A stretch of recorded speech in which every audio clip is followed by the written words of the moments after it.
Any commander-in-chief worthy of defending this nation should be prepared to stand up on January 20th, 2017 and rip to shreds this catastrophic deal. Never, ever, ever in my life have I seen any transaction so incompetently negotiated as our deal with Iran.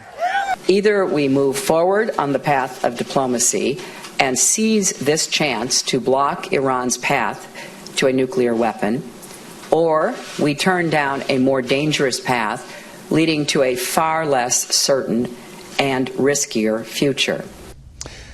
Well, the anti-Iran deal rally on Capitol Hill and Hillary Clinton delivering a foreign policy speech today. This is the supreme leader in Iran hit Twitter with some interesting messages today about Israel. After negotiations in Zionist regime, they said they had no more concern about Iran for the next 25 years. I'd say, firstly, you will not see next 25 years. God willing, there will be nothing as Zionist regime by the next 25 years, referring of course, to Israel. Also, the U.S. is the great Satan. Some insist on depicting this great Satan as an angel. We would negotiate and reach an agreement in different levels of state, religion, or ethnic groups with all countries but the great Satan, referring to the U.S. So figure that all in. Let's bring in our panel. Steve Hayes, senior writer for the Weekly Standard. A.B. Stoddard, associate editor of The Hill, and syndicated columnist Charles Krauthammer. A.B., meantime, as we have these different takes on the Iran deal, the House kind of said, we're not going to do this. Disapproval, we're going to do something different. Well, they're trying to figure out a way to slow or stop this. And there actually is a way to delay this. And the longer you delay it, the longer the sanctions are in place. And so it seems like this rally on this, with the senator and Donald Trump is sort of a little too late, badly timed. But what the House is saying is, look, maybe instead of trying to pass this motion of disapproval, which then ends the calendar time for congressional review and ends the sanctions and puts the deal in place, because it can't be stopped. Maybe we should do additional legislation that says you can't undo the sanctions, or the president never gave us the side agreements, and so this entire agreement between the two branches of government is null and void, and therefore the deal can't take effect. So they're trying to find ways, new ways at the 11th hour to slow or stall it. And Steve, we talked about that a little bit with Senator Graham last night, right. And that is the fact that these side deals didn't come forward is a real issue. No question. No, it's actually in Corker-Cardin. I mean, it says explicitly, it says you must produce everything, including the side agreements.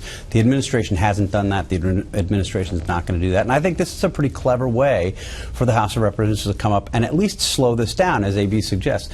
Representative Roscom from Illinois went to John Boehner and said, in effect, look, I can't support this. I can't do anything that would be, in effect, supporting this deal, or at least midwifing this deal, allowing it to go through, and came up with what I think, talking to leadership, ends up being a pretty clever three-step process. The first, as Mike Emanuel described, is this sense of the House resolution that the administration hasn't complied with Corker-Cardin, which I think is indisputable. The second is a resolution of approval of the deal, which would fail, which wouldn't happen. And then the third would be a binding legislation, in effect, saying the president cannot lift this sanction, which forces his hand on the waiver. Ultimately, what this does, it doesn't stop the deal, but it would announce that the House of Representatives, Speaker Boehner, would be saying to the president, you broke the law on this. You said you were going to give us these deals. You said you were going to give us everything. You didn't give us everything. This body of Congress does not approve. Senator Cruz suggested there are even other ways to go after companies that still do dealings after these sanctions are lifted, even internationally. What about this rally and the fallout from what's happening on the Hill? Look, these ideas are clever. The rally was a little bit late, as you said. This deal is done. It began long before it ever went to Congress. Obama went around the Congress. He went first to the UN. It's now international law. He passed a Security Council resolution abolishing all the previous ones, committing the United States as a country, with or without the Congress, to this deal. So that's the problem. I'm not against what the House is trying to do, but it's not going to work. The reason is that if it declares, as it probably will, that the Corker agreement is not fulfilled, Obama did not submit everything as required, The administration is simply going to ignore it. And who's got the tanks? Who's going to decide? We're going to go to court and wait a couple of years on this? The administration will proceed regardless. The UN is going to act, which means the IAEA will report by the end of December. After Iran self-inspects itself, the IAEA will say everything is okay. It's then implemented, and we're on the way. Already, Europe has tons of delegations of businessmen already in Tehran.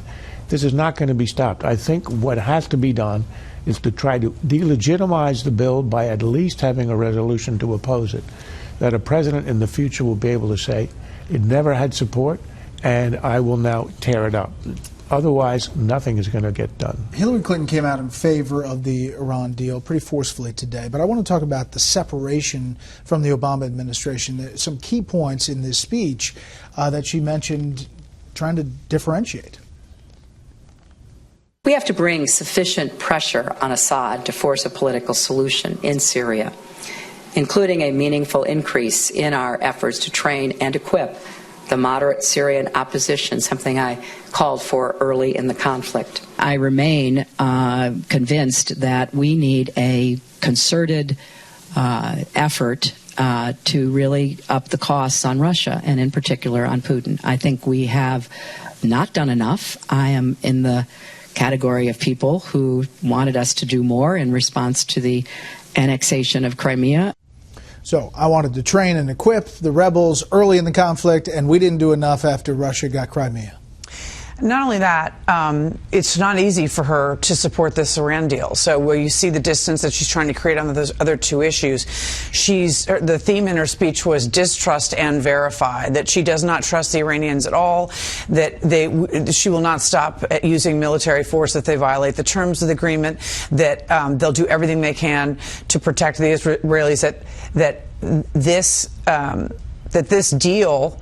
She basically says we had to accept it because the sanctions were going to fall apart anyway. But she's trying to say that this is not a deal to bring the Iranians into the community of nations. This is a deal that we kind of have to do, and it will help protect us if all goes wrong. Well, I find this fascinating. I mean, I don't think it'll ultimately work. I mean, she's going to own the deal. She's defending the deal in its broad construct. But this is part of a pattern that we've seen from her over the past couple days, distancing herself from the administration, and it continued last night in this interview with David Muir on ABC News, where she was talking about her mother and said, I thought, took a gratuitous shot at President Obama. She was talking about her mother and talking about fighting, the reason she's running for president, to represent people like her mother, people who have been involved in the struggle. And she said, I'm going to fight for all the people like my mother who need somebody in their corner. And they need a leader who cares about them again. Well, the President of the United States for the past 6.5 years has been Barack Obama. I mean, there's no way to interpret that other than a shot at Barack Obama. Now, maybe she didn't mean it that way, but the fact that she said it, I think, is pretty striking. Look, her attempt to have it both ways on the deal is not going to work, and it is rather astonishing. She said today that she will not allow Iran to have a nuclear weapon if president. These are exactly the words that Obama used in 2008, and he used it in 2012 to cheering applause when he never meant it.